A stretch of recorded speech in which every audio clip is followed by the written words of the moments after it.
On the edge of a dying sun where dust and storm meet silence, a weary rancher's solitude is broken by the arrival of a girl who carries both defiance and sorrow on the wind. The land stretched in every direction like a page of scorched parchment, unrolled and left to curl at the edges. The plains carried their own kind of silence, one stitched not with peace, but with the memory of thunder. Dust hung in the sky as though the smoke of battles still lingered, clinging stubborn to the air long after rifles had quieted.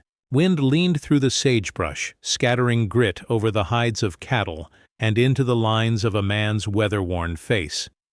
Caleb moved among them with the slowness of habit, his boots sinking into powdery earth, his hand resting now and again on a post, a flank, a rail. He was a man pared down by years, shoulders stooped, beard grayed, speech seldom summoned. His ranch lay like a scar on the land, a house of weathered pine, a barn with boards that groaned in the night wind, a yard fenced against the world. Echoes of absence lived here. A rocking chair creaked even when no one touched it, moved by invisible fingers of wind. A coffee pot rested heavy on the stove, always too much for one cup. And in a cedar chest beneath the window, folded with the reverence of a relic, lay a wedding dress whose lace had yellowed with time. Caleb seldom opened that chest, yet its presence weighed on the house as tangibly as the rafters above. The day slid toward evening beneath a sky unsettled by gathering clouds. A smear of bruised purple stretched low over the western horizon, promising storm. Caleb had just finished tightening the last gate when he saw her. She was there on the fence line, a figure drawn thin against the darkening plain. A girl, no more than 20 perhaps, her shawl clutched close, its frayed hem snapping in the rising wind. Her braids, loosened by travel, swung across her shoulders, catching the dust. She did not step forward nor retreat, but held her ground as though every mile behind her had driven her to this precise edge. Caleb stood on the porch, the weight of his rifle familiar in his palm. Distance and silence stretched between them. Her eyes, dark and steady, carried both defiance and exhaustion, as though daring him to turn her away, and praying he would not. He felt the stir of old instinct, the suspicion a rancher must bear in this country, where riders and raiders could both appear out of nowhere. Yet something about her posture, her stillness, held him.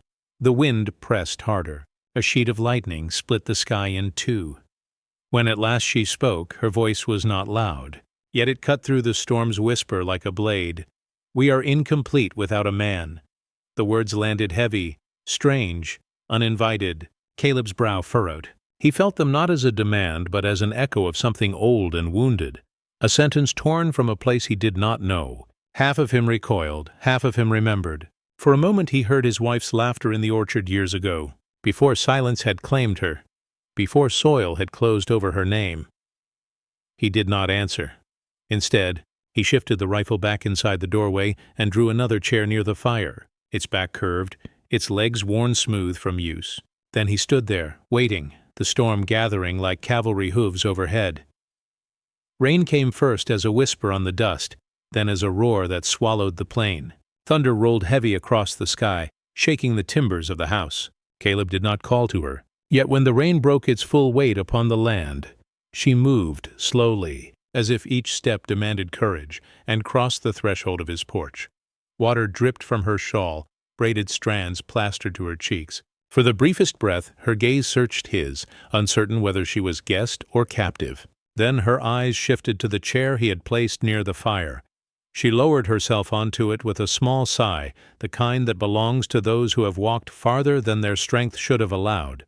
Caleb set the kettle back on the stove, listening to the storm thrash the roof, listening also to the unfamiliar presence of another heartbeat within his home. That night, the ranch no longer belonged solely to silence. Tone and realization. Loneliness meets intrusion. Caleb realizes that solitude, however carefully kept, is fragile. One word, one figure at the fence line is enough to unravel it. The morning sun broke pale and cautious over the horizon, casting long shadows across the dust-choked plains. The air smelled faintly of smoke from last night's fire, mingled with the crisp tang of rain-soaked earth. Caleb rose early, as he always did, moving through the kitchen with quiet precision, pouring coffee, stacking kindling, inspecting the corral gates. He had expected solitude, the familiar rhythm of a house that answered only to his own footsteps. Instead, a new presence hovered in every corner of his vision. Naylin, the Apache girl, moved through the ranch like a whisper, her steps light but deliberate. She tended the horses first, brushing the coats with reverent patience, her fingers tracing the same lines over leather and hair as though memorizing the shape of them. Caleb watched from the porch, noting how she handled every tool with a care he had long thought reserved for sacred things. The rake, the hammer, even the bucket, each touched as though it carried history within its grain. Her braids, always loosening in the morning wind, fell over her shoulders as she knelt by the fire to warm her hands. She never spoke more than necessary, and when she did, her words were precise, deliberate, almost ritual. The silence between them was a language of its own. It stretched like taffy, sometimes brittle, the kind that cracked under a careless word, sometimes tender, like the warmth of the fire that pooled across the wooden floorboards.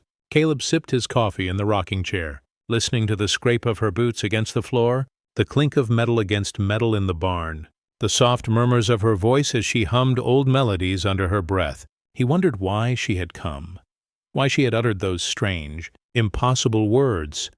"We are incomplete without a man," as if they contained the weight of the world and the memory of centuries.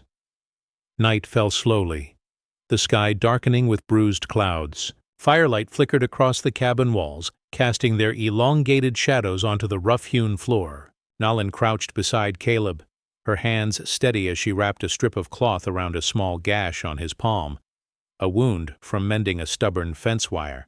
He flinched briefly, unused to care delivered so deliberately, so unhesitatingly. Her eyes held his, calm, attentive, neither pitying nor demanding. The firelight caught the faint scars along her wrists, pale against her tan skin, reminders of journeys she had never spoken aloud. Caleb's mind wandered to the orchard, long abandoned. The grave of his wife pressed beneath frost and fallen leaves. He saw her in the flickering flames, a memory stitched to the empty corners of the house. Naylin's presence unsettled him, unraveling the neat emptiness he had believed impenetrable. Yet it was not chaos. It was something quieter, heavier, like the weight of unspoken truths pressing against his ribs. Days passed, folding into each other. He observed her routine, the way she cleaned the tools before putting them away, the way she braided and rebraided her hair as if securing more than strands, the way she carried herself through the barn, past the water troughs down to the corral, each movement deliberate, careful, respectful of the land that had never yielded its kindness without labor. He began to sense a rhythm, uneasy but certain, a pulse threading through the silence between them. Sometimes she would speak of small things, a broken fence post, a horse's cough, a cloud that looked like a bird. Her words were plain but carried a subtle weight, like wind moving across a prairie. They shaped the space without announcing themselves. Caleb learned to listen not for the content, but for the spaces between. In her presence, the walls of his solitude softened. He found himself noting details he had long ignored, the curl of smoke from the stove, the way morning light slipped through cracks in the shutter, the faint scent of rain-soaked earth lingering in the barn. He began to talk back in fragments, first about the weather, the horses, the fences, then about the land itself. Her responses were measured, thoughtful, never forced. There was no rush, no pressing for intimacy, and yet a connection grew, not in conversation, but in the quiet acknowledgement of shared space, shared survival. One evening, as the wind shifted to carry the chill of approaching night, Naylin set a small bundle of wild herbs near his chair. She did not speak. Her gesture alone conveyed consideration. Caleb accepted it wordlessly, the simplest act of exchange carrying a tenderness he had thought impossible on this land. He realized then that she was not passing through, not a visitor bound for another horizon. She belonged here now, if only in the fragile sense that fate had placed her and the land had received her. In the following days, he began noticing her eyes more closely. Dark and steady, they held stories he would never ask about aloud. Scarred, yes, but not broken. Cautious yet fearless in the smallest gestures.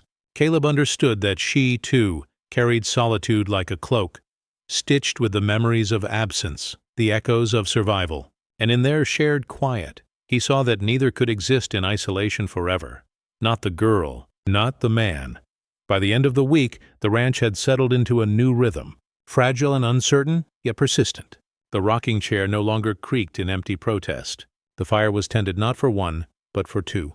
Coffee was poured, tools were handled with reverence, and the air, once heavy with dust and silence, seemed lighter somehow, threaded with the presence of someone who might remain.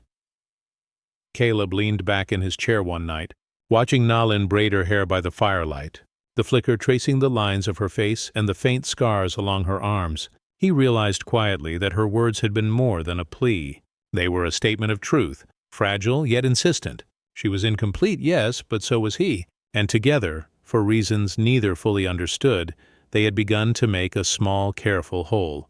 Tone and realization, quiet tension, discovery of presence. Caleb realizes Nalin is not simply passing through. She belongs to no one now, but fate has placed her here, and her presence begins to reshape his life and solitude. The plains carried memory as much as wind. Sagebrush shivered in the morning light, and every hollow, every rise, seemed to whisper old stories. Apache raids carried on through generations. Cavalry marches long since vanished. Settlers' graves slowly claimed by grass and dust. Caleb walked among these echoes, feeling the soil beneath his boots as if it held the weight of every loss he had ever known. His rifle leaned against the porch post, its wood worn smooth, a reminder of youth spent learning lessons harsh and precise. Violence had been a teacher, silence had been a companion. Nalin moved through the ranch in parallel, her presence quiet, yet every gesture deliberate. Slowly, fragments of her story began to emerge. She spoke of families scattered by war, of traditions broken as easily as pottery under a boot. Her voice was steady, unwavering in its timbre, yet her braids trembled when she recounted the burning of her people's winter camp, the smoke still vivid in her memory. She never dwelled on grief, but each tale left the air between them heavy, thick with what remained unsaid. One night, as firelight danced across the cabin walls, Nalin spoke of her words once more. "We are incomplete without a man," she said softer now, carrying not accusation, but explanation. She told Caleb it was not dependence she meant, but survival, a lesson passed down from her grandmother, that a household required both fire and stone. Her people's men had been taken. The women remained adrift, left to keep the hearth and tend the land, to sustain themselves in the absence of the ones meant to balance them. Caleb listened, a strange mixture of shame and recognition pressing on him. Memories pressed forward unbidden. His wife buried beneath the orchard, frost biting the petals of the flowers he had planted in her memory. The child he never held, never named, lost before it drew breath. He understood then that he and Nalin were fragments, scarred, incomplete, wandering through a land that demanded endurance as much as it offered beauty. The wind rattled the broken shutters, threading through cracks in the cabin, carrying the scent of rain and dust. Caleb rested his hands on the arms of the chair, feeling the grain of the wood as if grounding himself. For the first time he set the rifle aside. There was no need for it now. The firelight alone held them both, a fragile guard against the darkness that crept along the plains. In the quiet that followed, words became unnecessary. He watched Nalin braid her hair again by the hearth, her fingers working methodically, each loop and twist a gesture of resilience. The firelight traced the faint scars along her arms, visible now as symbols, not wounds, markers of survival. Caleb felt the pulse of the house differently, as if it were breathing in tandem with their shared stillness. Outside, the land whispered. The plains had seen countless losses, countless arrivals and departures, yet for the first time, Caleb understood that survival could be found not only in solitude, but in the careful presence of another who carried similar burdens. He glimpsed a truth he had long avoided, that loss binds people more deeply than bloodlines or law, weaving threads that cannot be untangled, threads that can hold the weight of a fragile shared life. That night, he allowed himself to consider what it might mean to trust again, not blindly, not in reckless hope, but in measured, deliberate care. Nalin's gaze met his once, briefly, a silent acknowledgment passing between them. They were both incomplete. Yes, but in recognition of each other, in the quiet acknowledgment of what they carried, they were beginning to form something resembling wholeness. The fire crackled, the wind shrieked, and the cabin seemed smaller, more intimate. Caleb noticed details he had ignored before, the way the kettle whistled against the stove, the curl of smoke from last night's embers, the faint scent of pine and dust mingling in the cabin air. Nalin hummed softly as she arranged wood for the morning fire, a melody low and steady, like the pulse of the plains themselves. Caleb realized that each small act, each gesture, was a form of conversation, a bridge across the silence that had dominated his life for years. By dawn, he no longer saw himself as a solitary sentinel, bound only by habit and grief. He was a man sharing space with another, learning the rhythm of her movements, the cadence of her voice, the unspoken communication that required no words. The plains outside remained indifferent, but inside the cabin an understanding had taken root. They were fragments, yes, but fragments held together by something larger than either could fully name. A sense of possibility lingered in the smoke and firelight, a slow, careful hope that neither had thought they might survive the world to claim. And in that realization, Caleb allowed himself to lean back, not in resignation, but in quiet acceptance. For the first time in years, the plains beyond the cabin seemed less vast, less lonely. Shadows of the past remained, but they no longer ruled him. In the soft warmth of the fire, with Nalin's presence steady and unobtrusive, he felt the stirrings of a connection that might endure, and that, he thought, might be enough for now. Tone and realization, pain shared across cultural divides. Caleb and Nalin recognized that their losses have shaped them, that survival has bound them more deeply than law or blood, and that, together, their incompleteness begins to form a fragile, shared wholeness. The horizon was a sharp line, blurred only by heat and dust that rose in restless eddies. Caleb had noticed the riders first, distant silhouettes moving with certainty, their shadows long and jagged across the plains. There was no mistaking their purpose: the cadence of their horses, the harsh rhythm of spurs against saddles, the faint metallic clink that carried across miles. Bounty hunters, men who had learned to measure value in coin and fear, seeking the Apache girl who now dwelled within his walls. He spoke no word as he guided Nalin toward the cellar. The smell of damp earth, mingled with the lingering scent of stored apples, enveloped her. She lowered herself into the shadows, eyes wide but steady, hands pressed against the cool walls. Caleb checked the latch above, running his scarred fingers over the worn wood as though touching memory itself. Above, the rocking chair creaked with the shift of wind. He set his rifle across the mantel but kept his hand near it, aware of the weight it had carried in younger days. Time had etched lines into his face and into the soil he walked, but the lessons of survival remained sharp, like the edge of a well-honed knife. The riders arrived just as the sun dipped behind distant mesas. Their boots pounded the porch, heavy, demanding attention. They spoke in clipped sentences, questions loaded with threat, voices carrying a cruel certainty. Caleb met each glance steadily, scarred hand tightening briefly around the rifle before relaxing. He knew the cost of defiance. Blood could stain the plains again, but his voice remained calm, unwavering. "No stranger has passed through here," he said, words plain yet firm, shaped by years of necessity. They paused, measured him, spat into the dust with disdain. One leaned closer, voice low and menacing, hinting that the world would remember the next choice Caleb made. The threat lingered, unfinished, as they mounted their horses and faded back toward the horizon, leaving the dust to settle in slow, curling clouds. When the cabin finally fell silent, Caleb descended into the cellar. Nalin emerged from her hiding place, eyes dark with relief, fierce but softened. She noticed the scar that traced from his wrist to his thumb, a thin white line across weathered skin, and her fingers brushed it lightly, a gesture unspoken, acknowledging both survival and suffering.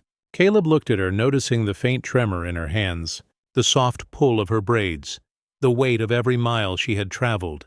They sat together by the fire, the warmth spreading across their shoulders and laps. Smoke rose in lazy tendrils, catching the orange glow of embers, reflecting in her eyes.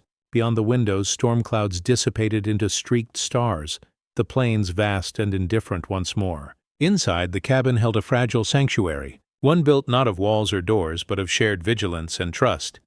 The night stretched, quiet but charged, each sound amplified. The snap of a log, the whisper of wind through broken shutters, the slow drip of condensation from the eaves. Caleb found himself noting small details: the curl of smoke, the faint scent of damp pine, the way her presence shifted the space around him, making it warmer, fuller. Each gesture, each silence between them became a form of conversation, a bond forged without words. He realized then that survival had become a shared responsibility. Nalan's eyes, steady in the firelight, reflected his own determination. They had faced danger and in doing so had discovered the necessity of standing together. Trust once unthinkable had begun to take root, fragile yet enduring.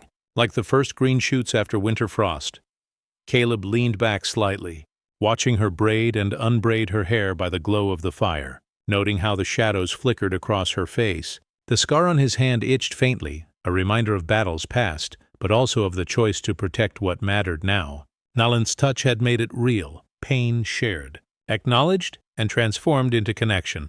Outside, the plains resumed their indifferent whisper. But within the cabin, a new rhythm had been established. The rocking chair no longer held the echo of solitary waiting.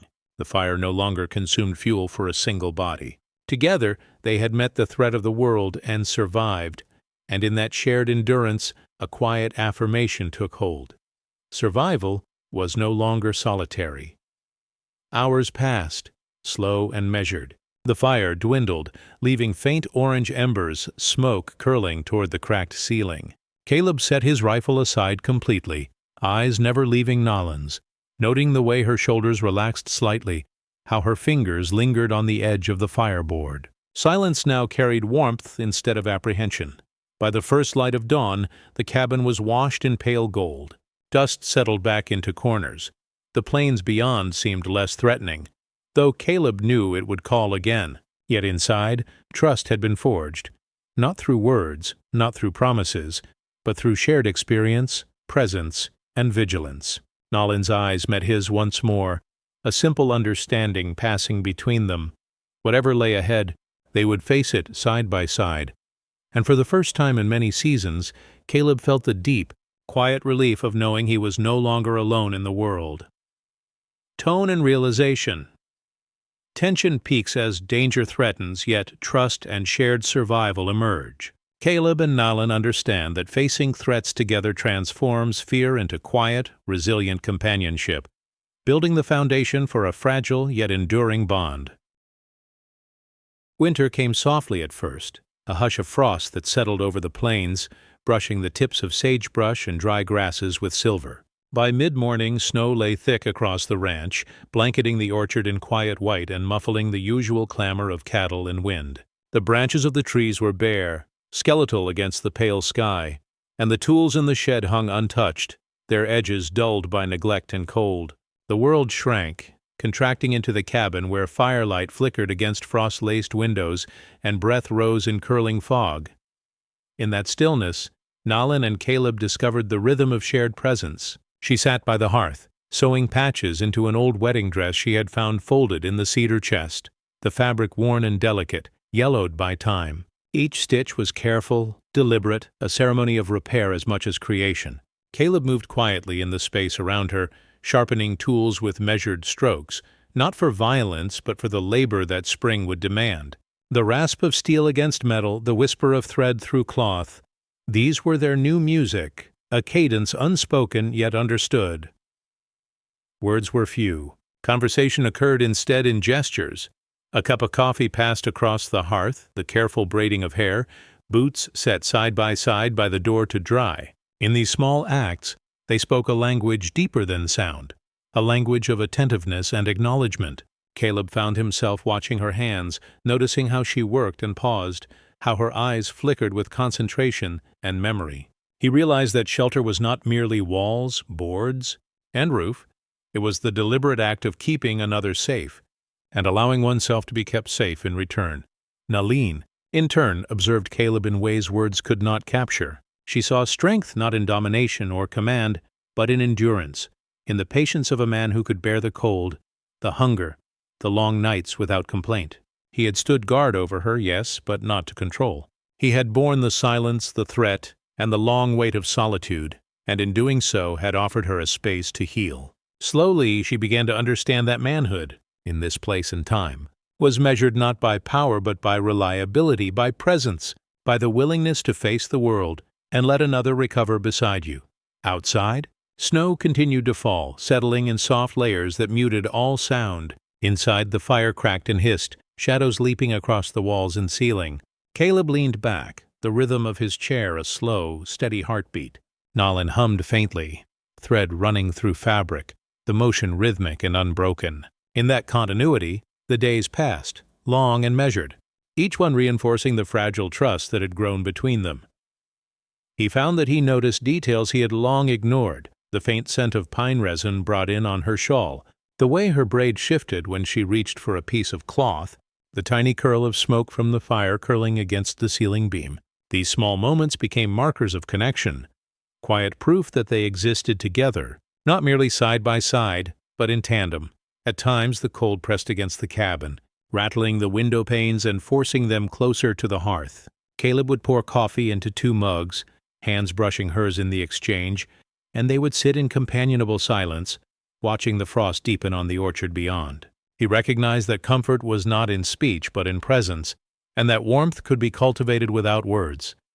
Nalin, too, sensed the change within herself, the terror of past nights. The sharp edge of distrust softened in this space where care was consistent, steady, and unassuming. She began to see herself differently, not as someone defined by absence, loss, or survival alone, but as part of a fragile whole, tied to another who respected her endurance as much as he offered his own. In this recognition, the phrase she had spoken long ago, "We are incomplete without a man," took on a new meaning. It was no longer a plea, but a reflection. That wholeness might be found not in possession or dependence, but in deliberate companionship, in the act of standing together through winter and storm alike. One afternoon, the snow fell lighter, almost hesitant, and Caleb set his sharpened tools aside. Nalin held up a patch she had just finished sewing, its stitches neat and proud. Their eyes met, a quiet acknowledgement passing between them.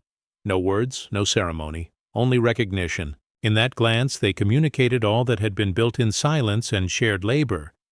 The understanding that healing was not instantaneous, that completeness was not demanded but cultivated slowly, with patience and care.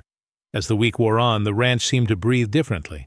The fire was tended for 2, coffee was poured for 2, and the rhythm of shared labor and quiet observation became the pulse of their days. Snowflakes, light as ash, drifted past the windows, covering the world outside in undisturbed white, while inside, connection grew in subtle, unwavering ways. By nightfall, they sat near the hearth, shadows flickering across their faces, breaths visible in the cold.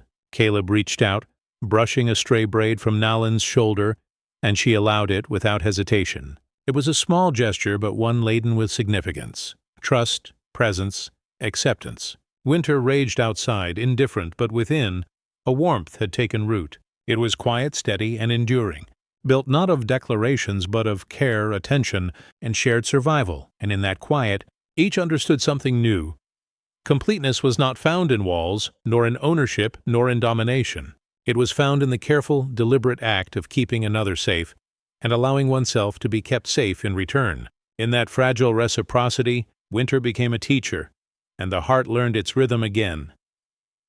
Tone and realization, introspective, tender, healing through shared silence. Caleb and Nalin understand that completeness is cultivated in companionship, endurance, and care rather than possession or control.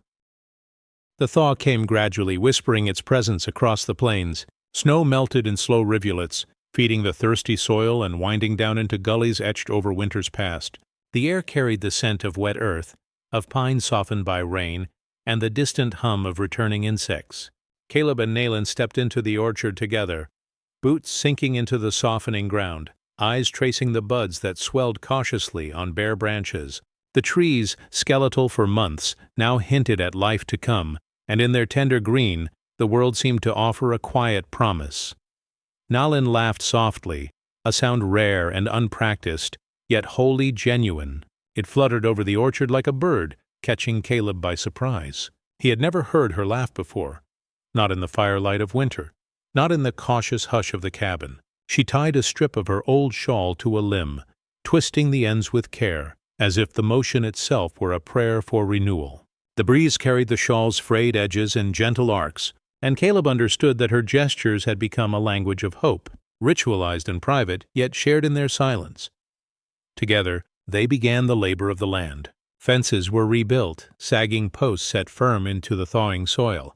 Tools were lifted, sharpened, and handled with reverence, echoes of winter's patience still in their hands. Rows of dirt were replanted, furrows made for spring crops, the act of creation an affirmation that life could continue, that effort could still shape the world. Side by side, they worked, often without speech, letting the rhythm of labor become its own conversation.